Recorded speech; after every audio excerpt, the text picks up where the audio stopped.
Hi everyone, Simon Keeling here. Thanks again for watching weatherweb.net. Remember, we're kept free of charge by the adverts you're seeing around the screen here. So by using the adverts, coming back to the site and using the charts, that's what keeps us free of charge. So thanks for doing that. Okay, it's Monday the 18th of February.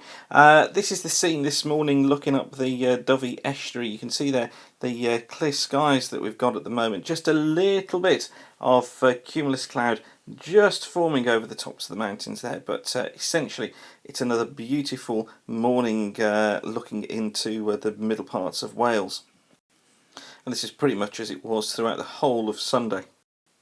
But of course, it's time to contemplate conditions for the coming week, and doing that in style is the Weather Wolf. There is deciding whether he should go out in the sunshine now or whether he should just stay indoors for the next 2 weeks and head out when it's a little bit warmer. He just can't make his mind up right now.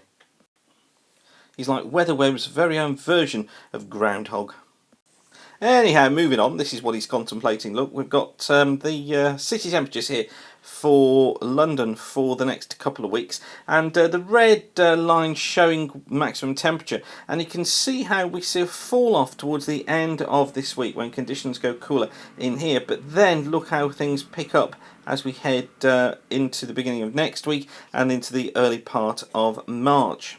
Another thing to note here as well is how little rainfall there is. The green bars you can see here are rainfall in 6 hourly steps, and you can see there virtually nothing on there at all. So it looks as if we are going to continue this dry spell. Now, just at the moment, we've got high pressure over central parts of Europe. Just in here, we've got low pressure out in the Atlantic, and we've got a southeasterly flow across the country. That's what's been bringing us a pleasant weekend with some mild temperatures for many. Going to be a change, though, as we go through this week. And this is by Saturday. You see that the low has shifted down here, high pressure shifted up towards the north, and we've got a cooler east to northeasterly feed, which could just bring 1 or 2 snow flurries across eastern and central parts of the country, and that's the temperature dip that we saw on the temperature chart. However, it's only short-lived because this is the chart for the early part of March. The winds go round more into the southwest. This is from the GFS ensemble, but pretty much everybody's in the same bag now.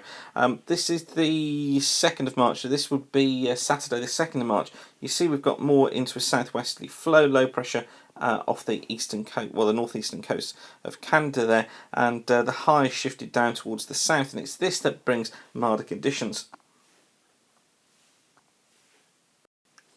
However, there will be a front in there, and these fronts are just going to be making their way northeastwards. For example, we got one just in here, just as a warm front just in here that's heading its way northeastwards. Now, this will bring rain probably through more western parts of the country. Not particularly very heavy, excuse me, but it will be there.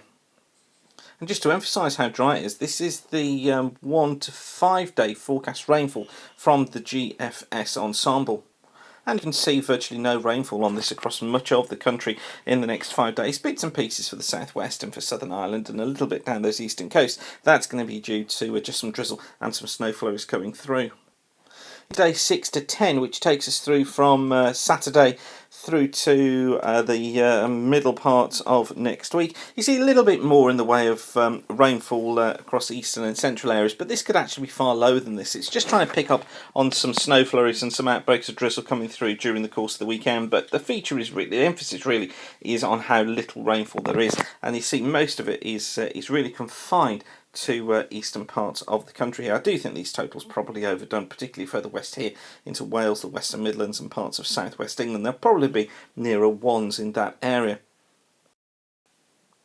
And then by the final part of the period, from day 11 to day 15, so this takes us through to the 15th of March. Notice how there's been a shift. It's now no longer the east that sees most rainfall, it's back in the west. And we've got the southwesterly flow, of course, coming in by then. So the emphasis for the rain just shifts to these western areas. But again, treat these sort of figures with a little bit of a pinch of salt, because I do think that by then probably these eastern parts here and central areas are likely to be seeing probably 1 or 2 millimetres during this period at the absolute most. So the emphasis is on dry weather, but what I wanted to show you here was that we start off with the east being or seeing some rainfall, but the west being generally dry, and then we see that flip taking place. But overall, plenty of dry weather to come for many.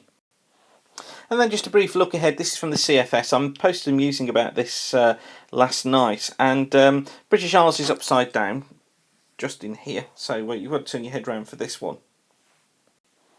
But what I wanted you to notice is how by the 3rd to the 9th of March we've got the jet stream back in here coming across the Atlantic, and that's indicating that we see more of a return to this southwest flow. So the CFS certainly backing up this idea.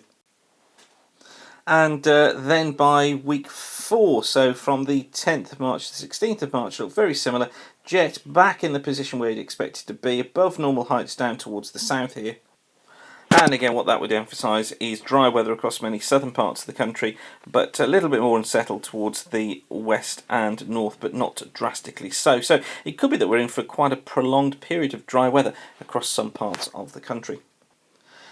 So looks as if not too bad conditions coming up, and if we do get that dry weather, boy, it'll make a big difference.